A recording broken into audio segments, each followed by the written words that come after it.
Hello. I'm very Are well, thank you. you? How are you? I am really good, Good. thank you. And I am ready Yeah. for another surprise Surprising conversation. you a lot of late, So, aren't I? you are. I love it. I like it. And it stops me from overthinking, which is always Yes. really good. So, hit me. What are we talking about Okay, so today? this is something that I have, over the past few months, delved into, and I want us to both have a little think about what we would say to our younger selves and what advice, what would we change? Not that we want to go back because we've learnt a lot along the way, but what would we change? And obviously, with our girls in mind, I just want to delve into that self-kindness and just how mean we can be in our heads with what we say to ourselves. And I want to unleash the little inner child in all of us and just say some kind words to her today. So yeah, don't know where this is going to go. Okay. Yeah, no, I'm good for this. First gut feeling, gut reaction, almost from a head to toe. Full on Really? emotion. As soon as you said that, yeah. As soon as you said that, having a chat with your younger self. Oh, we're going to pick this Yes, apart. it's a biggie. Be proud of yourself, Kat. That is what is just shouting out at me. Be proud of yourself instead of waiting. Yeah. Okay, deep breaths while I am waiting for others to tell you that they're proud of you. You can be proud of yourself. Stop searching for that pride outside of yourself. And this is something I still, many years on, I'm working on. So I have a great relationship with my mom, an incredible relationship with my mom. In terms of we're close and I can tell her everything and anything and vice versa. And I know she loves me, explicitly, and I feel that love. But and this is probably me just kind of focusing in on it, but it feels as though possibly a handful of times in my life she's told me she's proud of me, and I don't know why that's been so difficult for me to. Sorry, I feel a bit like I'm No, not it's okay. articulating It's well okay. here. Yeah, You can. yeah. I've just gone to that. I Yes. don't know Yeah. why. Don't know why, but when I think of having a chitty chat with little cat, I'd just be like, Cat, you don't need to hear it from anybody else. And I don't mean to be pinpointing my mum here because she's amazing. And I know she is proud of me, and I don't know why I feel like or felt like I needed to hear her say those words when I know it was there. I don't know, perhaps it's a reassurance but it's, and maybe, I don't know, perhaps I've kind of wanted to do them proud. Wanted to Yeah. do them proud, and that feels very external. It's like, well, I can just do it for me. I can make myself proud and have that pride.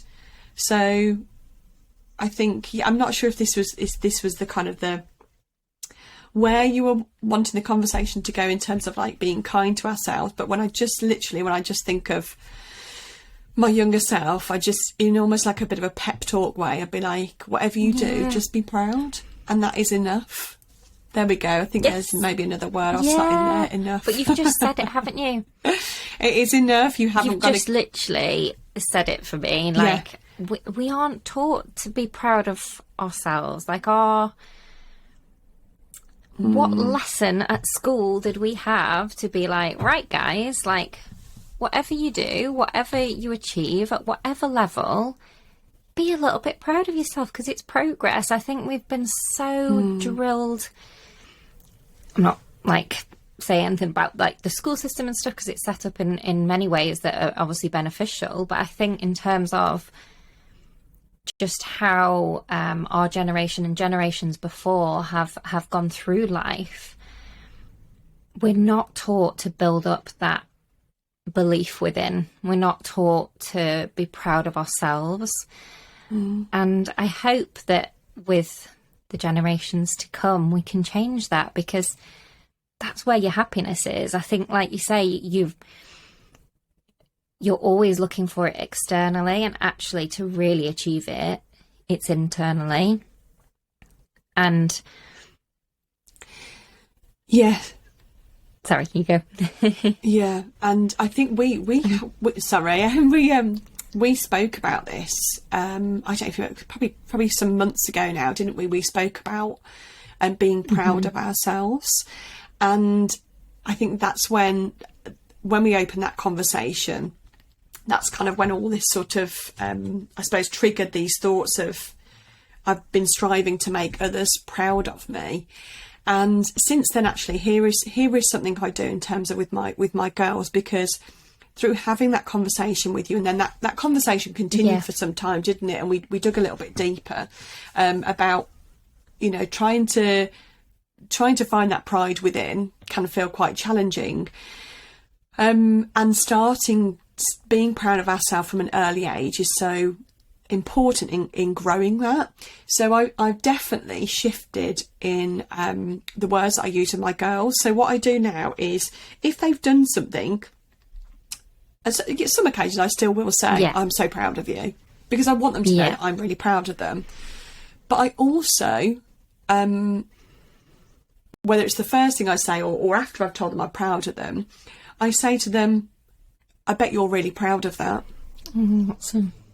So I help them think first. Like, I help them. Yes. Does that make sense? I help them take that internally. So I say, I bet you're really proud. Give them that ownership of the pride, which I think is what I was missing and what I'm building on.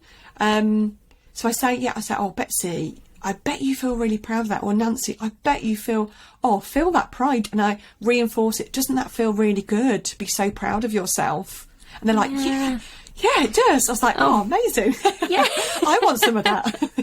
And then I will follow up with, and Mummy's really proud of you too, and so is Daddy. But it's giving them that it's okay to have the ownership of that pride, which I think is really I love that really you do important. that first as well, Really and then you follow it with you're proud of them. And then I've got one more step for you. You be proud of yourself for doing that for them. So add a little step on there. Yes, you're right. Every time you do that, because that's huge. And I don't know whether I have said this before, but obviously you have done self-development for many years, and I am a little bit more, it's quite new for me really in the last year and a half, 2 years. And I feel like I'm only just taking all of this on myself, and I say this because I can start doing things like this now, but I'm only just kind of getting on to watching my language and kind of doing that with the girls. And I'm really excited for that, because I've kind of had to process it myself, I think, first, and figure out how I'm feeling and how I've gone through and what's just going on in my head. Oh, absolutely. And I'm really excited. I love when you mention things like this, because that is such a simple way of building them up from a younger age, and that's it. But it's just not taught, is it, in generations before us, because it wasn't there. And I think doing that inner work first yourself is key. It's fundamental, because then it's coming, when you're then doing it with your children, it's coming from a place of understanding and a place of growth that you're going through. So I think that's really, really important that you're kind of acknowledging that. And I mean, we always bang on about it's a lifelong journey anyway, don't we? Which it absolutely is. But I think there's certain tweaks to our language with our kids and we will just start to do this naturally, and you will be doing it so naturally with the girls in perhaps ways that you just don't realise at the moment. because it does have a beautiful knock-on effect when we do this inner work, and when we start to feel better and think better, think better and feel better and live better ourselves, we just enrich the lives of others and people around us almost unknowingly. So it will be blossoming in many ways that you just don't realise yet. But then there is that shift into doing it really actively and really consciously. But to do it actively and consciously ourselves first is important. Yeah, because I definitely feel like I'm just kind of getting the headspace for it myself and getting into a rhythm with it all. And then it's rather than, obviously we advocate some small steps, one step at a time. And I think this is a good example of that, isn't it? Like I could go all in, say to myself, right, I need to do this with the girls. But right now that is unachievable for me. I can do little things. And I've just got to, big word, trust that is coming. And like you say, hopefully it is coming in ways that obviously, and also me, the way that I speak to myself, I'm a better person because of all of this. Like I'm much more patient with myself, and then that patience comes out as well. So yeah. So what would you say to your younger self? Oh, then? yes.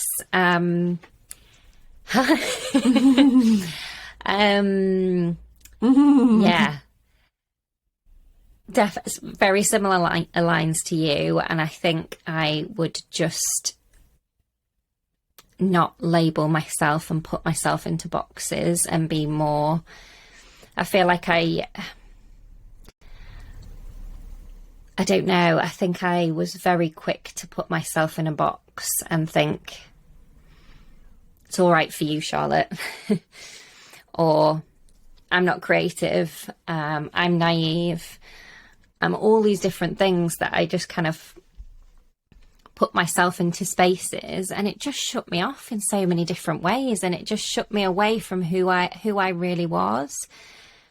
And just to pick one of those, obviously, like the naive thing, I've mentioned this on the podcast before, but I am probably a little bit naive, but that's not a bad thing. Like that is a good thing, because I believe in the good in people. Like every single person has some good somewhere. It might have gotten very, very lost. And obviously last year was tested beyond belief with this, and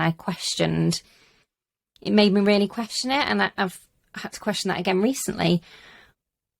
But no, I still believe it. And that is a little piece of me, the little piece of inner Charlotte that I love now, because I do believe that there is a tiny piece of even the people who do the most horrendous things. Like, I don't know, I just very passionate about being the change that I want to see in the world, and that for me is through kindness. And kindness has always driven me. I've not done it all in the right way, because it's been at the expense of myself quite a lot of the time, and I have been a big people pleaser along the way. And I think claiming recently who I really am and setting some strong boundaries for myself has just been everything. So yeah, I went off on a bit of a tangent there, but my advice to myself would be to believe in myself, to believe in my thoughts, to believe in the good that I saw in the world, and to just run with that, because I think that's something that we so lose, isn't it? When we sort of go into high school and uni and all of these different stages of life, we just lose that kind of want to believe. I don't know. Does that make some sense?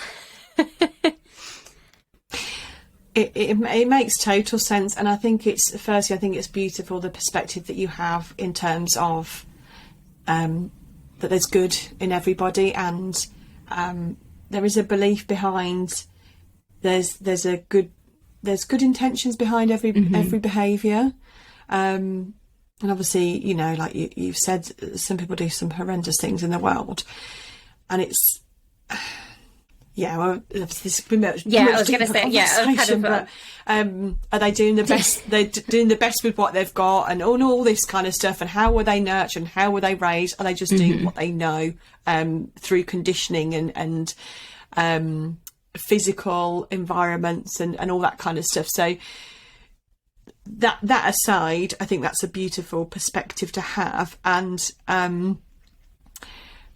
yeah, I think saying to our younger selves, it kind of, as you were speaking, it resonated with me in terms of like speaking to my younger self and the advice of just be you, be who you are. And I know this is what we kind of advocate in the Authentic Girls Club, and it's about helping the incredible women in the world go from living on autopilot, living as, you know, automatically and day in, day out, to living authentically as their authentic selves. And it's kind of, we bridge that gap between those two things, and we take, you know, we go on this journey together to what that means and what that looks like, and rediscovering, well, who am I?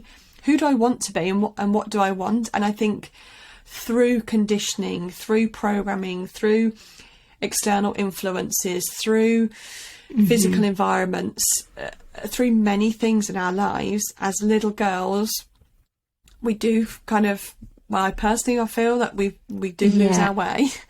And if I think back to really little me, I wanted to be an actress or an artist, two very creative things that were looked upon as, well, you don't really make money in the arts world, and let's get a bit more, you know, realistic. I was very creative, but also good at maths and enjoyed maths. So Mum was like, oh, you'd be a really good accountant. So I was like, okay, and I'll go and look into that then, and did my work experience and stuff in accountancy, when my heart was telling me, this is like, you want to be on stage, Kat, like you just want to express yourself. But there's the head that clicks in, isn't there? There's the head that says, oh, but I'm going to have to get a good job, and I buy a house and get a husband and a child, and all.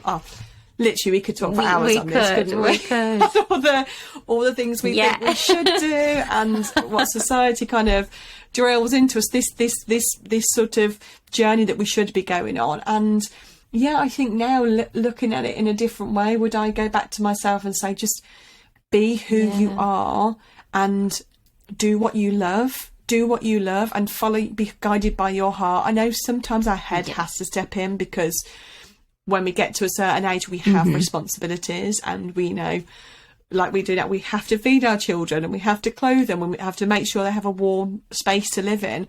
So there are responsibilities. So the head does have to kick in. But as a young kid, like, follow your heart and be true to you, and be proud of yourself, and know that you are enough. And God, I'd love to go back and have a good old chat with myself. This is it, isn't it? It's all very boxed in, I think, with how we think our life has to go, and it's never too late to change that. And I think we're both really passionate about this, aren't we? That we're only just, well, I know I'm only just changing that now, because I put myself into, I'm a stay-at-home mum box, and that was, I thought that was it. Like, that was just me. And then I'm like, oh no, this is not just me. I want more. I want something else. And you can go back to discovering that magic that is still inside. And it really is still inside, and it's never too late to let it out. And honestly, the moment that you start letting, it is scary. But the moment you start letting it out and building that pride within, believing in yourself, and just letting yourself be who you want to be, who you are and who you want to be, like, it's so powerful. And I think I like there was a quote that I think it was on a YouTube video that was like, the only job, was it, that we all have really is to be the best version of ourselves. And like that, whatever job you've got, go and be the best version of yourself in it, because you will feel happy no matter what the job is if you can be more yourself. Yeah. I love that. And I love how you said that the magic is inside. It's just reigniting it, isn't it? It's just reigniting. It's finding that little girl again. Find that authentic girl and bringing her out to play and just embracing all that you are. And that's our mission, isn't it, in the membership in the club, is to help you believe in yourself, love yourself and accept yourself unconditionally, and know that you have a choice. You have a choice to find this person. You have a choice to be yourself and just unapologetically just go and be who you are. just not shy away from that. And I feel so passionate about this because I have been practicing self-development, and I have been on this journey for a very, very long time. And I've shied away from shouting this from the rooftops, and I just, like, that saddens me, because I don't know what it is in me, and I'm still working through this, and I'm still growing in confidence in this respect, because I was labelled as a listener, and I am actually a really good listener. I will say that with pride. And I was labelled as, I remember conversations in a room with, like, my mum and dad and, like, family and friends, and I remember these voices of, like, oh, she doesn't say much, does she? And I remember, like, my mum or my dad backing me up going, no, but she's a listener. She's a listener. She's there with, like, she's listening. She's just listening. I remember thinking, like, I am listening, but I do have something to say as well. If anybody's ready to listen, and it's like I should be like, if anybody wants to hear what I've got to say, they're just listening, because this is some good stuff. It's all growth, isn't it? And it's just, I think the big thing is that we can't express enough. No. It's never too late. It is never too late to start, and you can just choose to start now, in whatever way, shape or form it looks like for you. And this is both us. This little girl's come forward today, hasn't she? But we're both right now, I think, stepping into that, especially with this podcast, because this felt huge in the beginning for us, didn't it? And it still does. Like, it is a big thing, and we have both silenced that inner that voice that is saying all that we want to say now, and we're saying it, and it's so liberating, because you're like, oh, I can say these things, like, I can put these things out into the world, like, we're finding our voice and we're growing in confidence with that voice. So a takeaway that I was thinking, sorry. Yeah, of course. May I? Sorry, I've just totally cut you up, and the delay on this doesn't help. Can I just squeeze one little thing in, just on the pride note, because it's something we spoke about really recently. Just on the whole pride, in terms of, like, I'm still working through it. I always say, don't I?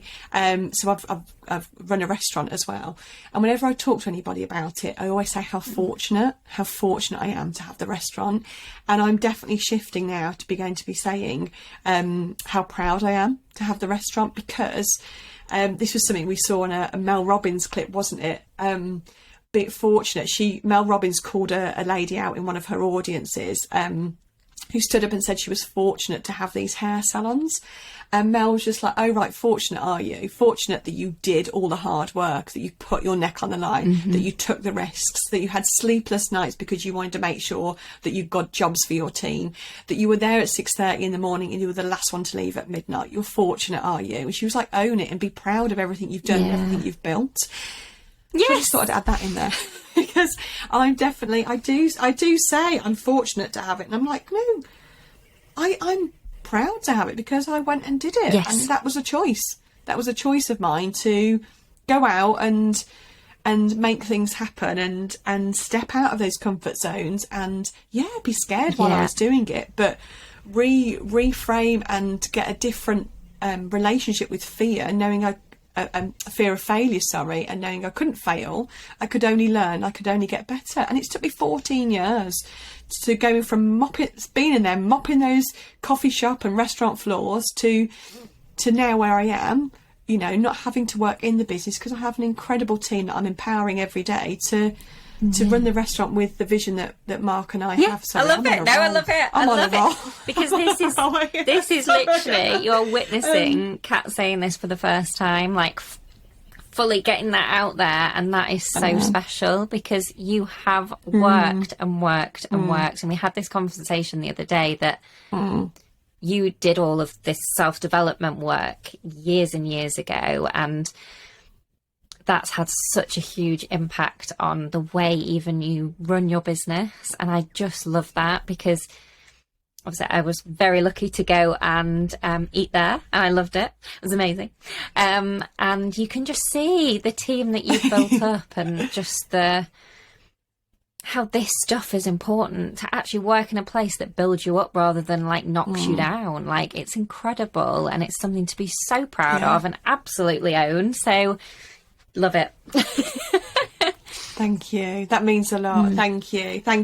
And you did ask me that question, didn't you? You said because I was, I did coaching and got my NLP practitioner before starting a business. Obviously started my coaching practice after I qualified, and that was just like, that was a blessing in disguise, starting to do this inner work before going into business, because I now run my business from a real sort of core values place, and I think this could be a great podcast for another time in running a heart-centered core valued business.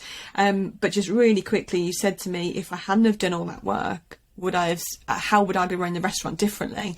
And my answer to you is, I don't think I'd be running one at all, because I don't think I would have had the belief that I could have done it. And that was huge. So that's massive. Yeah. So I've got a lot to say to that that little cat. Haven't I? A lot of advice for her that I'm definitely going to take on board myself. Definitely. So that was brilliant, and I think it was a worthwhile conversation for us to have, and we hope you've enjoyed listening to it. And one takeaway that I would love to sort of share is, we're big advocates for journaling. We really, really are. And two of the things that I did was, first off, continually asking myself, who am I? Who am I? And actually letting yourself explore that on the page. No matter how silly you feel writing these things down, just keep going and see what comes up for you. And the other thing that really helped me was actually, I remember I'd obviously been a stay-at-home mum for 5 years, and it would have been 4 years then. And I'd not used a laptop in so long. So I remember getting Dale's laptop out, and I was like, I need to get used to this. And really naturally, I was like, right, Charlotte, what's your life look like? And I actually wrote out my life on a bit of a timeline. And it made me get clear on where I've been, what I've been through, what was good, what was quite hard, what was... And it really helped me just go back, but in a really useful way, to just figure out who I was and what's got me to this point. So two little tips. Write out your life story, whether it's I just did it on a timeline. It was really simple. And ask yourself, who are you? And go deep with the answer, see where it goes. And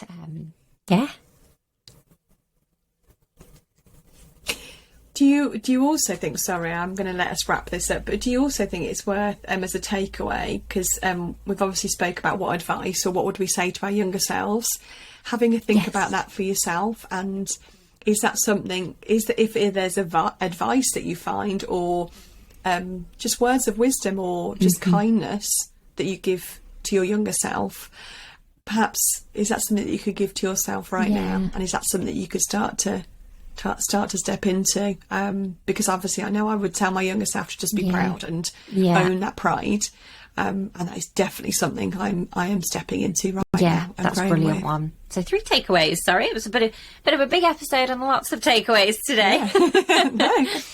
We would love to know if they help. We really, really would. Thank you so much for listening and sending our love. Thank you. Lots of love. Lots of love. Bye.